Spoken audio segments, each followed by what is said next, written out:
पहा कशी सोडवायचे. तर या ठिकाणी जी संख्या दिलेली आहे 13,512. तर ही काय करायची बघा, 13,512 ही जी संख्या दिलेली आहे ह्याला 99 भागले असता बाकी विचारलेले आहे, म्हणून ह्यांचे दोन काय करायचे, दोन संख्यांचे उजवीकडून गट करत यायची पहा, आणि राहिलेल्या संख्येचा मग गट करायचा.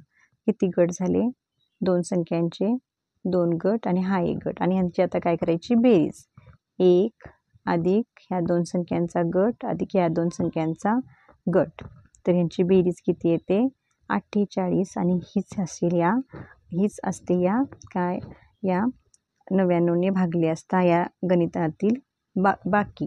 तर अशा प्रकारे आपण जर 99ने भागले असता किती बाकी उरेल म्हटले तर आपण काय करायचे आहेत की उजवीकडून त्या संख्येतील अंकांचे 2चे गट करून नंतर त्यांची काय करायची आहे, बेरीज करायची आहे. आणि ते गट पाडताना उजवीकडून आपला जो उजवा हात आहे त्या बाजून उजवीकडूनच काय करायचे, त्यांचे गट पाडत जायचे आणि नंतर त्यांची करायची बेरीज.